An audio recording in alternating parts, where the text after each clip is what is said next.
Hi and welcome to Empress Explains. Today we are diving into one of the core questions in crypto. What is the difference between decentralized and centralized exchange? And most importantly, which ones do I use and why? If you're new in crypto or you're just confused about which platforms to trust and to use for your trades, this one is for you. Hi, I'm Vana and I make crypto make sense. What is centralized exchange? Centralized exchanges or CEXs are platforms like Bybit, Binance, and MXC. They are run by companies and they hold your funds. So you create your account using your email, you go through certain steps like KYC, you deposit and you trade. Basically, they are like using an online bank, but for crypto.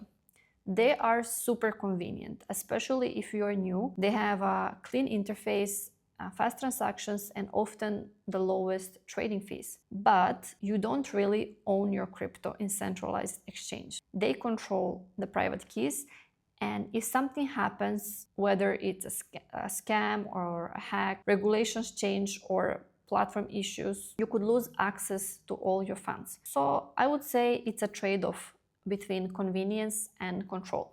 I personally use Binance, Bybit, and MXC. MXC is honestly one of my favorite because especially for spotting new trades and tokens early. They are usually the ones to list a token first in spot and perpetual. And compared to other exchanges, the KYC is quite easy to complete here. I don't use OKX and Coinbase because, fun fact, they never approved my KYC, so that's that. Sometimes I use centralized exchanges for something else, like bridging. If you want to move tokens between chains, sometimes trading indexes can be quite costly. So what I do is that I send the token to the centralized exchange and then I send it back to my wallet on the chain that I need that money onto. So yeah, I use CEXs regularly for this kind of things. What is a decentralized exchange? Now let's talk about decentralized exchange or DEXs. They are platforms like Uniswap, PancakeSwap, Matcha, OkuTrade, and many more. There are no signups, there is no KYC.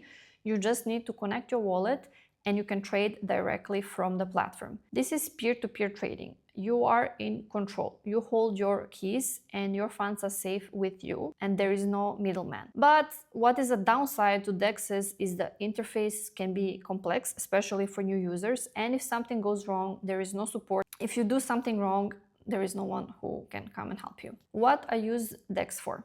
I use Matcha a lot, especially for gasless swaps, and you can now use it even on Solana. It's super convenient and usually it gives the best rate across different DEXs because it's an aggregator. I also use PancakeSwap sometimes and OkuTrade depending on which chain I need and what token I want to bridge. As for bridging, I also use Orbiter Finance because they also have cheap transactions between different chains. Orbiter Finance is not a DEX, but it's very useful when gas fees are painful. So while CEXs give me speed, DEXs give me freedom. And I try to use both depending on what task I want to do. And what about off-ramping and cards? One last thing, off-ramping. If you want to cash out your crypto into fiat, most DEXs don't support that yet or they have very high fees. That's where CEXs are still necessary, especially in using P2P or peer-to-peer options. Some exchanges now offer cards and that can help you spend your crypto, but there are also wallets that offer cards. So it really depends where you are from and how much of your personal data you want to give. There are cards that don't ask for KYC, but they are quite costly.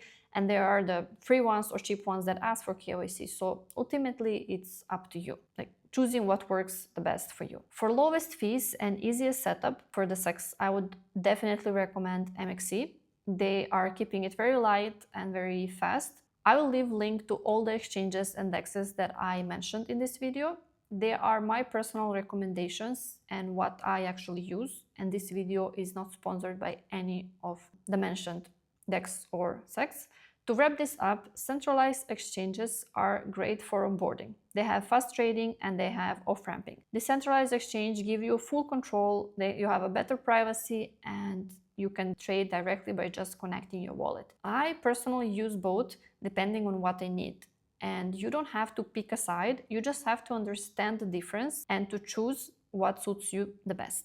If you learned something new, if you want to share with me your favorite exchange or how you do it, I'd love to hear what works for you and why. That's it for this episode of Empress Explains, and I'm gonna see you